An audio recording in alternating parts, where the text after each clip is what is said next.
down there, he took a look at her, they looked at the x-rays, they thought her spinal cord could possibly be severed, and they said it's probably nothing can be done for her. I said, why don't you just try, open her up and take a look at it?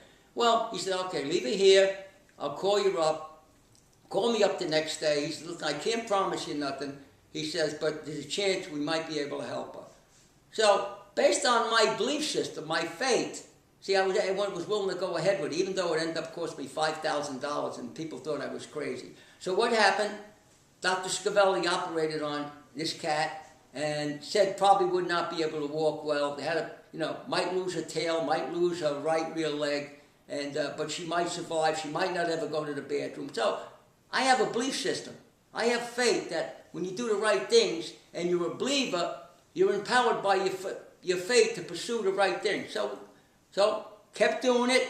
The cat wasn't walking right, was dragging the right leg was paralyzed. So I thought about it. I ran down to a local store. I bought a couple of popsicles. I took the popsicle stick. I taped it to her leg, and it was very annoying, but she couldn't get it off. She kept dragging it. And my wife said to me, why are you doing that? I mean, she don't like that. I said, yeah, I realize that. So after about 3 weeks of her dragging that stick around, guess what?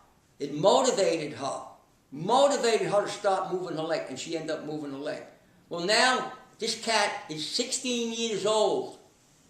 And because I feed the cat the right type of food, and I believed in the process, I had faith in what we were doing, that she's able to be a perfectly normal cat. And I believe this cat knows that I saved her life because she always wants to be with me. Here she is right now. So it just shows you that you're empowered by your belief system. It empowers you to continue on this path to have the right type of experience. As long as you're on the right journey, as long as you're looking for the truth, that you're not looking to prove something with some philosophy. See, that's a mistake that a lot of people have made in the past. They were looking to prove something. I see it still today. A lot of people, some of the people in the health food community, they got one agenda, and they're looking to prove that one agenda. They're not open. They're not looking to learn more and to admit some of the things they might have been doing were wrong. I admit some of the things I did in the early years of the raw food were completely wrong. If I knew then, my life would be so much better now. They were completely wrong. And I hear people still saying some of those same things. Same stuff. They just were not able to grow out of it. Because they never really had their own experience. They never looked at this scientifically. And we have to grow. We have to grow physically, spiritually, emotionally, and psychologically. We have to have an open mind. We have to keep studying. And we cannot throw science out the window. A lot of people want to throw science out the window, and they're living by philosophy. Science is very, very important. The more science that we understand, the more we study, the more we experience, the more it's going to confirm what we're doing. That's why we have to go in that direction. If you ignore it, you might not really know what the future holds and what we're trying to do here. And of course, if you're in a medical emergency, if you have a bad accident, if you have some car accident, you need the help care of a good medical doctor that understands what you're doing. Otherwise, you probably won't need them. You might, we can't disregard, we can't put everybody into the same category.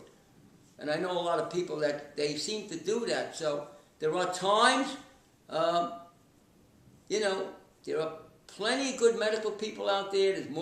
There's more doctors out there now that are coming to look at this in this way, and they're trying to put the best of both worlds together. I'm all for that.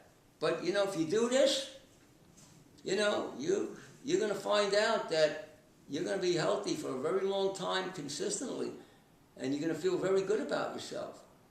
And you're going to have to, one of the downsides of doing this and being healthy and living a long time is you're going to see a lot of people that you love that didn't do this go before you, a lot younger than you. That's part of the problem. I see a lot of people that I grew up with that years ago that were unbelievable athletes, had 19-inch arms, could bench press 400 pounds, could turn a truck over. What? They're not here now. because they had that mentality, the more protein they ate, the harder they trained, that it was the best way to go. Not always the best way to go. We have to take a basic look at the truth and not the way we want it to be.